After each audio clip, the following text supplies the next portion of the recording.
Hello dear, welcome करता हूँ आप सभी को। जितने भी सेकेंड ईयर के डियर स्टूडेंट हैं सबको स्वागत है। आज आप सभी को MSN2 का, जैसा कि जानते हैं कि कल सेकेंड ईयर का वीडियो नहीं आ पाया था, तो आज आपका MSN2 का जो है इम्पोर्टेंट क्वेश्चन सेशन जो है आपको 2022 से 23 के लिए मिलने वाला है। चूँकि MSN2 में लगभग हम सब चीज़ पढ़ा चुके हैं, तो वैसे देखा जाए तो आपके लिए इम्पोर्टेंट क्वेश्चन 2022 से 23 लेकर आ चुके हैं, जिसमें आपको लॉन्ग, ठीक है, लॉन्ग प्लस शॉर्ट क्वेश्चन देखने को मिलेगा। समझ गए? अब देखिए होता क्या है, मैं आपको बता देता हूँ। मैंने यहाँ पे 50-52 जो है क्वेश्चन लेकर आया हूँ, शॉर्ट और लॉन्ग दोनों इंक्लूड करके। अब देखिए होता यह है क्या कि कभी कभी कुछ कुछ क्वेश्चन MSN1 का 2 में पूछ लेता है, MSN2 का 1 में पूछ लेता है। तो आपको घबराना नहीं है, 50 से 52 क्वेश्चन दिए हैं, समझ गए? तो MSN2 में आपको इतना को कंप्लीट जरूर करना है, समझ गए ना? तो इसलिए आपको चलिए हम दिखाते हैं कौन कौन प्रश्न को शामिल किए हैं। शॉर्ट क्वेश्चन में संक्षिप्त जो 5 नंबर में लिखना रहता है, उसमें पहला है एपिस्टैक्सिस, मतलब जिसको नक्सीर कहते हैं, ठीक है ना, नक्सीर है अपना। दूसरा है एक्टोपिक प्रेगनेंसी, जो कि आप लोग को एग्जाम में पूछा जा चुका है, ठीक है। तीसरा प्रश्न है आपके सामने रेडियोथेरेपी, ठीक है। उसके बाद है ब्रेस्ट सेल्फ एग्जामिनेशन, जिसको हम लोग BAC कहते हैं, ठीक है ना, BSc कहते हैं। उसके बाद है समान और गंभीर प्रकार के जले हुए मरीजों का प्राथमिक उपचार करना कैसे करेंगे, ठीक है, ये भी है। आगे है बेसिक लाइफ सपोर्ट, ठीक है। बेसिक लाइफ सपोर्ट कहने का मतलब है कि CPR, समझ गए? CPR के बारे में आपसे पूछ सकता है, तो CPR है। डेंगू फीवर के बारे में बताना है, चूँकि आजकल डेंगू बहुत चल रहा था, तो डेंगू के बारे में भी पूछा जा सकता है। आगे है अति गंभीर मरीज की सतत निगरानी देखभाल, यानी monitoring of critical ill patient, मतलब गंभीर रूप से ग्रस्त जो मरीज होता है उसका देख रेख कैसे करते हैं, उसके बारे में बताना है। ब्लड ट्रांसफ्यूजन है, ब्लड रक्तघान, मतलब कैसे ब्लड ट्रांसफ्यूजन होता है ये बताना है। कीमोथेरेपी है, कीमोथेरेपी के बारे में बताना है, समझ गए? रेडियोथेरेपी, कीमोथेरेपी दोनों के बारे में आपको अच्छे से पढ़ा चुके हैं। हेमरेज और इसके टाइप्स के बारे में आपको बताना रहेगा, समझ गए? पॉइजनिंग और पॉइजनिंग के प्रकार, और इस सब का जो है फर्स्ट एड, रक्तस्राव, विषाक्तता यानी पॉइजनिंग, सब का फर्स्ट एड लिखना पड़ेगा, समझ गए? उसके बाद है आता है यहाँ पे इंट्रा इंट्राओकुलर लेंस इम्प्लांटेशन, मतलब किसी का अगर आँख का लेंस खराब हो जाता है तो उसमें दूसरा लेंस कैसे इम्प्लांट किया जाता है, तो वही है इंट्रा लेंस इम्प्लांटेशन। इसे IOLI कहते हैं, ठीक है, इसको ध्यान में रखिएगा। आगे है हाइपरटेंशन है, उच्च रक्तचाप है। उसके बाद मेनियर्स रोग है, ठीक है, मेनियर्स रोग आपको पता है। CT स्कैन है, इस पर भी संक्षिप्त में पूछा जा सकता है कि CT स्कैन क्या होता है, ठीक है। ट्रैक्शन के प्रकार, ट्रैक्शन का क्या काम होता है, ये भी पूछा जा सकता है। अस्पताल जनित संक्रमण, नोजोकोमियल इन्फेक्शन के बारे में भी पूछा जा सकता है, आप कैसे नोजोकोमियल इन्फेक्शन को कंट्रोल करेंगे ये लिखना होगा। उसके बाद है आपका आई बैंक है, सर्वाइकल कैंसर है, समझ गए? उसके बाद है BPH है, बेनाइन प्रोस्टेट हाइपरट्रोफी, ये सब शॉर्ट क्वेश्चन है, समझ गए? उसके बाद आपका आता है यहाँ पे विभिन्न बीमारियों का जो है आप कैसे जो है प्राथमिक उपचार, जैसे फर्स्ट ईयर में भी पढ़े हैं, फर्स्ट एड लिखना है, जैसे कुत्ता कटना हो गया, जलना हो गया, समझ गए, आघात लग गया हो गया, नक्सीर हो गया, तो इस समय फर्स्ट एड पूछता है ना, तो उसी प्रकार से आपको भी यहाँ पे बीमारी के बारे में फर्स्ट एड पूछ सकता है, तो आपको उसको लिखना है, आसान है। मेमोग्राफी है आपके सामने, मेमोग्राफी है। गोनेरिया है, समझ गए? अल्ट्रासोनोग्राफी है, ठीक है, USG जिसको बोलते हैं। और अर्थराइटिस है, ठीक है ना। और यहाँ पे क्या है, अर्थराइटिस और इसके प्रकार है, समझ गए? रूमेटाइड अर्थराइटिस के बारे में पूछ सकता है। GERD है, समझ गए? गैस्ट्रो इंटेस्टाइनल, समझ गए? गैस्ट्रो इंटेस्टाइनल रिफ्लेक्स डिजीज होता है, समझ गए? तो ये हो गया।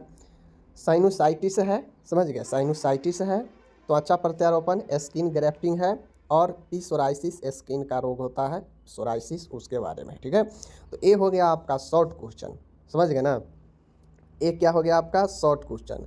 तो शॉर्ट क्वेश्चन मैंने आपको यहाँ पे बता दिया, लगभग 30-32 के आसपास शॉर्ट क्वेश्चन था, जिसको मैंने बता दिया। अगर इतना शॉर्ट क्वेश्चन आप पढ़ लेते हैं ना, तो आपको MSN2 में दिक्कत नहीं होगा। और अगर पूरे इतना दिन पढ़ने के बाद अगर 30-32 क्वेश्चन शॉर्ट में अगर आप नहीं पढ़ पाते हैं तो फिर दिक्कत है। हाँ, एक बात और बता देते हैं, मैंने यहाँ पे क्वेश्चन के नाम बता दिया, बट होता यह है कि आपको एग्ज़ाम में ये मत भूलिएगा कि दवाई और सूक्ष्म जीवों के नाम पूछ सकता है, समझ गए। दवाई और सूक्ष्म जीवों के नाम पूछ सकता है कि जैसे टीबी के कारण टीबी किस बैक्टीरिया के कारण होता है, टाइफाइड किस बैक्टीरिया के कारण होता है, लेप्रोसी किसके कारण होता है। ऐसे जो है बीमारी दे देगा, कहेगा इसके सूक्ष्म जीव का नाम बताइए किस कारण होता है, तो वो वैसे भी पूछ सकता है। कहेगा कि दवाई का नाम बताइए कि इसमें कौन कौन से दवाई का यूज किया जाता है, समझ गए, ये भी हो गया। तो इस प्रकार के क्वेश्चन के लिए कोई आपका क्वेश्चन फिक्स नहीं है, ठीक है, कोई भी बीमारी दे देगा, आप पूछ लेगा। तो आपको ऑब्जेक्टिव टाइप्स क्वेश्चन से मिलाकर पूछ लेता है तो बन जाएगा, आपसे बना लीजिएगा अगर पूछेगा तो, ठीक है। तो ये चीज़ें हो गया, तो आपको ध्यान रखना है। ओके, चलिए लॉन्ग क्वेश्चन की तरफ चलते हैं। आपके सामने अब लॉन्ग क्वेश्चन आएगा, तो लॉन्ग क्वेश्चन आपके सामने है, देख लीजिए।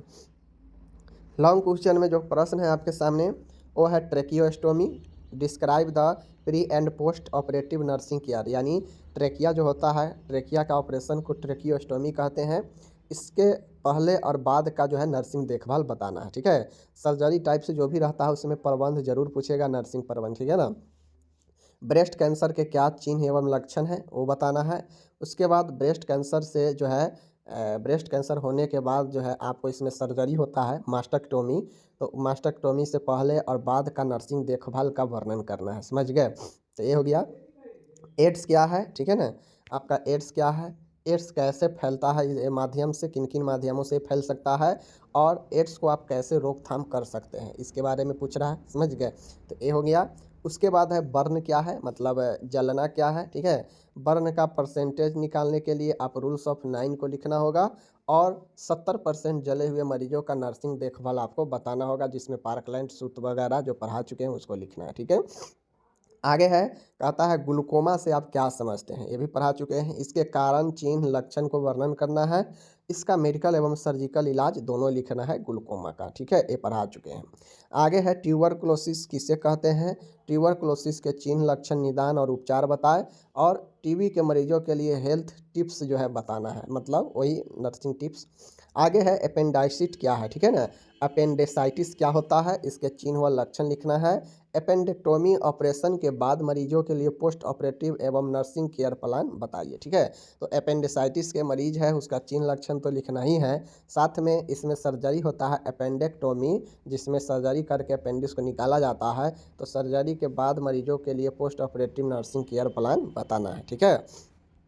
आगे है फ्रैक्चर कितने प्रकार के होते हैं, ये लिखना है। इनके कारण क्या होते हैं वो लिखना है, लक्षण क्या होते हैं ये लिखना है। और फीमर के हड्डी का फ्रैक्चर नर्सिंग केयर बताना है, ठीक है। यानी सीधा लिखिए कि फ्रैक्चर के लिए जो नर्सिंग केयर होता है उसको बताना है, ठीक है। आगे है कैंसर, देखिए वो वहाँ था ब्रेस्ट कैंसर, यहाँ पे सीधा कैंसर है। कैंसर क्या है, कैंसर के जो वार्निंग साइन होता है, जो कॉशन के नाम से जानते हैं, CAUITION, कॉशन के नाम से, तो उसको यहाँ पे आपको डिस्क्राइब करना होगा। और बेनाइन एवं मेलिग्नेंट दो प्रकार के जो सेल होता है कैंसर का, उसको जो है आपको यहाँ पे वर्णन करना है, ठीक है, जो पढ़ा चुके हैं। आपदा नर्सिंग, देखिए यहाँ पे डिजास्टर मैनेजमेंट, आपदा नर्सिंग से क्या समझते हैं, आपदा प्रबंधन में नर्स की क्या क्या भूमिका होती है, उनके कार्यों को बताना है, ये भी पढ़ा चुके हैं, समझ गए, फर्स्ट ईयर में भी है। अब आगे है क्वेश्चन कि कम्युनिकेबल डिजीज का सूची बनाना है, कौन कौन से जो है संक्रामक रोग होते हैं उसको सूची बनाना है, लिस्ट में लिख देना है। और कोई भी एक पर आपको वर्णन कर देना है, जो भी याद हो संक्रामक रोग में उसको एक पर वर्णन कर देना है, ठीक है। चलिए आगे है, यहाँ पे देख लीजिए टॉन्सिलाइटिस क्या है, समझ गए।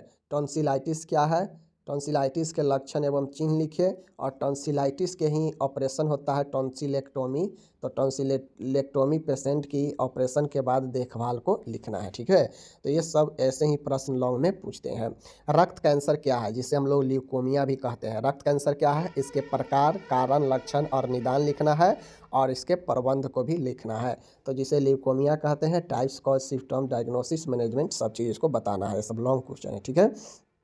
आगे है, कहता है यौन संचारित बीमारियों की सूची बनाओ और किसी एक बीमारी का विस्तार से जो है वर्णन करो, ठीक है। तो list of sexual transmitted disease describe in detail, describe in detail कहने का मतलब है कि कोई भी एक को जो है विस्तार से वर्णन करना है, ठीक है। कोई भी एक कहने का मतलब है, चाहे एड्स के बारे में लिख दीजिए, चाहे गोनोरिया के बारे में लिख दीजिए, पढ़ा चुके हैं, आपको जो है लिख देना है, ठीक है। चाहे हेपेटाइटिस बी के बारे में लिख दीजिए। यौन संचारित रोग के सूची बनाने की, जितने भी यौन संचारित रोग है ना उसको लाइन में लिख देना है, सूची बना देना है। और किसी एक पर जो है आपको डिस्क्राइब कर देना है, ठीक है। आगे है यहाँ पे कहता है मेस्टोडाइटिस से आप क्या समझते हैं। मास्टोइडाइटिस से क्या समझते हैं पढ़ा चुके हैं। मास्टोइड प्रोसेस, यह जो है आपके कान के गला, कान के बगल में हड्डी होता है, उसी का संक्रमण होता है, ठीक है, मास्टोइड प्रोसेस का। तो उसके बारे में लिखना है, उसके कारण चिन्ह का वर्णन करना है। और मेस्टेडोइडेक्टोमी यानी इसी के ऑपरेशन को मेस्टोइडेक्टोमी कहते हैं। तो इसके ऑपरेशन के बाद नर्सिंग केयर लिखना है, ठीक है। देखिए नर्सिंग केयर सब में पूछ रहा है ना, तो नर्सिंग केयर को मजबूत कर लीजिए। नर्सिंग केयर कोई भी बीमारी में पूछेगा ही पूछेगा, तो ये मत भूलिए। चूँकि नर्सिंग मेडिकल सर्जिकल नर्सिंग है, तो नर्सिंग मैनेजमेंट तो रहेगा ही रहेगा। आगे प्रश्न आता है ओटाइटिस मीडिया, मध्य कान का संक्रमण को परिभाषित करना, इसके कारणों को बताना कि किन किन कारण से होता है, ओटाइटिस मीडिया के प्रकार बताना है, लक्षण और चिन्ह को लिखना है, ठीक है। तो ये हो गया। और ओटाइटिस मीडिया का प्रबंध को बताना है, जो कि ये सब पढ़ा चुके हैं। आगे है रूमेटिक हार्ट डिजीज, जिसे हम लोग RHD कहते हैं, ठीक है। अब देखिए रूमेटिक हार्ट फीवर के बारे में भी पूछ सकता है, रूमेटिक हार्ट डिजीज, दोनों एक दूसरे के बराबर, दोनों एक दूसरे से संबंधित ही हैं, समझ गए। तो RHD के कारण को बताना है और RHD के चिन्ह, लक्षण एवं नैदानिक परीक्षण को लिखना है, ठीक है। और इसके उपचार को भी बताना है रूमेटिक हार्ट डिजीज को, ओके। आगे है MI यानी हार्ट अटैक। मायोकार्डियल इन्फारक्शन को हम लोग हार्ट अटैक के नाम से भी जानते हैं, और इसको परिभाषित करना है, समझ गए। इसके लक्षण और चिन्ह को लिखना है, और इसको MI के गंभीर यानी हार्ट अटैक के गंभीर पेशेंट का ICU में भर्ती मरीजों का देखभाल कैसे करेंगे, इसको बताना है, ठीक है। आगे चलिए, ये हो गया। उसके बाद एक और हट सही आता है आपका CHF है, कंजेस्टिव हार्ट फेलुअर, या CCF है, कंजेस्टिव कार्डियक फेलुअर, यही होता है, समझ गए ना। तो ये वाला हो गया। उसके बाद है लक्षण एवं कारण लिखना है इसका, और इसके प्रबंध को अच्छे से लिखना है। तो माय डियर CHF या CCF कंजेस्टिव हार्ट फेलुअर या कंजेस्टिव कार्डियक फेलुअर के बारे में पूछे तो आपको डिटेल से लिखना होगा, ठीक है। तो ये भी एक हार्ट का ही रोग था, इसको बता दिए। एक और हार्ट का ही डिजीज है, हार्ट वाला बहुत ज़्यादा महत्वपूर्ण होता है, तो आपको हार्ट वाला नॉलेज के लिए भी और पढ़ाई के लिए भी महत्वपूर्ण है, ठीक है। तो हार्ट में एक और आता है एंजाइना पेक्टोरिस, पढ़ा चुके हैं। इसके प्रकार, लक्षण, निदान को लिखना है, चिकित्सक, सर्जिकल और नर्सिंग प्रबंध सब लिखना है, ठीक है। तो एंजाइना पेक्टोरिस को भी बढ़िया से पढ़ लीजिएगा, ये क्वेश्चन जो है बहुत बार नहीं पूछा है, तो हो सकता है इस बार पूछे, ठीक है। उसके बाद आता है यहाँ पे कोरोनरी आर्टरी डिजीज, जिसे हम लोग CAD कहते हैं, कोरोनरी आर्टरी डिजीज। इसे CHD भी कहते हैं, कोरोनरी हार्ट डिजीज, ठीक है, ध्यान रखिएगा। तो कोरोनरी आर्टरी डिजीज या कोरोनरी हार्ट डिजीज, इसके कारण, लक्षण, जटिलता को लिखना है और इसके प्रबंध को लिखना है, ठीक है। तो कोरोनरी, देखिए मैं आपको बता रहा हूँ, कोरोनरी आर्टरी हो गया, MI हो गया, समझ गए, एंजाइना हो गया, ये तीनों बीमारी जो है ना, ये तीनों बीमारी में प्रबंध जो लिखिएगा, प्रबंध लगभग लगभग समान हो जाता है, ठीक है। जटिलता भी कहीं ना कहीं, लक्षण भी कहीं ना कहीं एक दूसरे से समान हो जाएगा, बस डिफरेंस होगा तो ये दोनों का डिफिनीसन में, ठीक है। जैसे कोरोनरी आर्टरी का थोड़ा अलग डिफिनीसन हो जाएगा, CHD का थोड़ा अलग डिफिनेशन हो जाएगा, ठीक है ना, एंजाइना का थोड़ा अलग डिफिनेशन हो जाएगा। बाकी लक्षण, कारण, प्रबंध सब में लगभग एक ही होगा, सर्जरी भी लगभग एक ही होता है सब में, ठीक है। तो ज़्यादा ही मुश्किल नहीं है, बस एक को कोई अच्छे से याद कर लीजिएगा तो ठीक है। आगे चलिए, आगे प्रश्न है आपके सामने, मोतियाबिंद से क्या समझते हैं, अंडरस्टैंड विथ कैटरैक्ट, इसके कारण, लक्षण, चिन्ह का वर्णन करना है, इसका मेडिकल एवं सर्जिकल इलाज को लिखना है। तो ये आपका मेडिकल मोतियाबिंद कैटरैक्ट के बारे में हो गया, ठीक है। तो इस प्रकार से माय डियर मैंने आपको टोटल जो है देखा जाए यहाँ पे तो लगभग लगभग 52 के आसपास मैंने आपको शॉर्ट और लॉन्ग क्वेश्चन इंक्लूड करके दिया, ठीक है। बस अब आपका काम है कि कैसे पढ़ना है, क्या कीजिएगा, क्योंकि हमने तो दे दिया, समझ गए, हमने तो 52 प्रश्न दे दिया। अब ये 52 प्रश्न अपने एग्जाम तक आप कैसे तैयारी कीजिएगा, डेली अगर एक एक प्रश्न को भी अगर आप तैयारी कीजिएगा तो बड़ी आसानी से ही तैयारी हो जाएगा। एक शॉर्ट क्वेश्चन, एक लॉन्ग क्वेश्चन का तैयारी कीजिए, समझ गए, एक शॉर्ट और एक लॉन्ग क्वेश्चन की तैयारी कीजिएगा तो कंप्लीट हो जाएगा। इसी प्रकार से चारों सब्जेक्ट से दे देंगे। अभी इसका दे दिए है तो अभी इसका स्टार्ट कर दीजिए, शुरू कर दीजिए। बाकी जिनको अगर PDF है, PDF की बात करते हैं तो हम सारा चीज़ पढ़ा चुके हैं।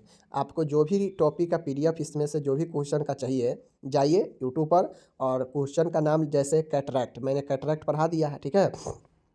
जैसे मैंने क्या किया है, कैटरैक्ट पढ़ा दिया, ठीक है, कैटरैक्ट मोतियाबिंद पढ़ा दिया, ठीक है।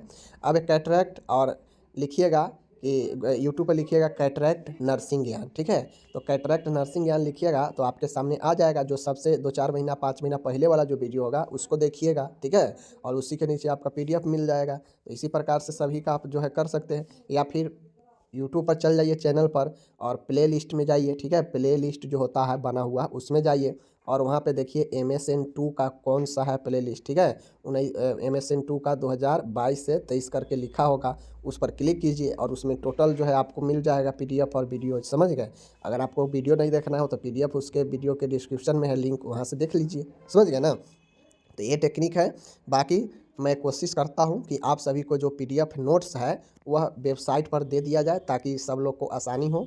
तो इसके लिए कोशिश हो रहा है, वीडियो डल भी रहा है, बहुत सारे PDF नोट्स डल भी गए हैं nursingyan.com पर, ठीक है। धीरे धीरे सभी प्रकार के नोट्स डल जाएंगे। अभी थोड़ा मोड़ा डला है तो जाकर देख सकते हैं nursingyan.com पे, ठीक है। बाकी आपको डिस्क्रिप्शन में लिंक दे देंगे, वहीं से आप ये सारा क्वेश्चन जो है देख सकते हैं, कोई दिक्कत नहीं है, ठीक है। चलिए मिलते हैं अगले वीडियो में।